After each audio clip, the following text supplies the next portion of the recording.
Hello, everyone. I am Madeline Arias, Associate Editor for SPNT. This year, SPNT's Hall of Fame welcomes Rick Snook to the spotlight. He has been a security professional for more than 38 years and is the incoming chair for 2022 at ASIS International's Toronto chapter. He is also a dedicated supporter of many charitable organizations, including Ride for Sick Kids. Rick, thank you so much for being here with me today. I'd like to know what has been the proudest moment of your career so far? Thanks for having me, Madeline. I'm really pleased to be here and I'm really pleased to be selected for this honor. That's great. There's so many things in the spotlight of my career that have stood out, but the obvious one thing that really stands out the most is the world of self-employment and having my own company for almost 14 years. And that was a pretty amazing ride, to be able to build something from almost nothing and get it all the way through to fruition and eventually sell it to a large organization. And I still remember that sweet day in March of 1989 when I turned the key that morning to the business and said, wow, here I am. And it was a pretty scary thing walking through the door, but the most memorable moment. And the interesting part was I had I went to work for a company and my boss asked me after the first day, after I'd sold my company, he said, after the first day, he said, so you only get one first day. He said, how was it? And I said, it was the second best on earth. And he said, oh, how could I have made it different? I said, you couldn't have, because having your own business and opening that door for the first time is the number one feeling in the world. And that's your best first day.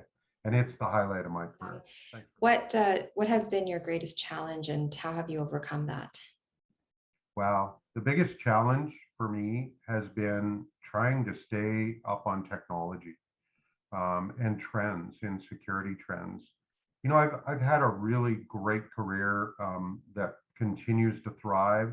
And no matter what I do, I face it head on. But I always learned one thing about business that was always the most challenging. And that is, how do you keep on trends? How do you stay current? How do you stay up on technology? So whether it's studying for a course or whether it's taking a course or whether it's networking with a group of people, or it's just sitting down and having coffee with somebody and saying, hey, I really don't understand this part of your segment in the industry. Can you help me? And people are always pleased to help you. And it's one of the greatest things that I love about this industry is that people are willing to share. People care what happens to other people. And it's a very close, tight-knit family.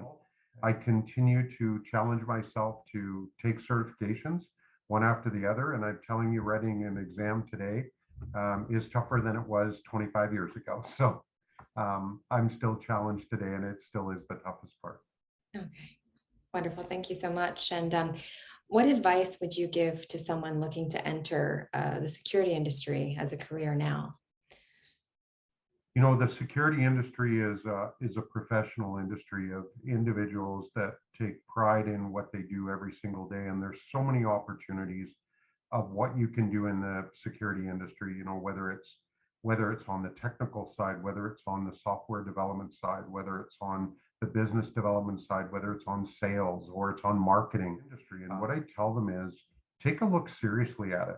So many people get into security and say, well, really my goal is I want to be an officer, or I want to be a firefighter, or I want to be an emergency individual of sorts. But when you get into this industry, and even my story comes from the background, and I told Neil this in my interview that's in the article, and I wanted to be a tool and die maker. And when I found myself out of a job in the first recession back in the 80s, I said, wow, what am I going to do? And I was lucky enough to get a job in the security industry. And then the world just started to open up for me.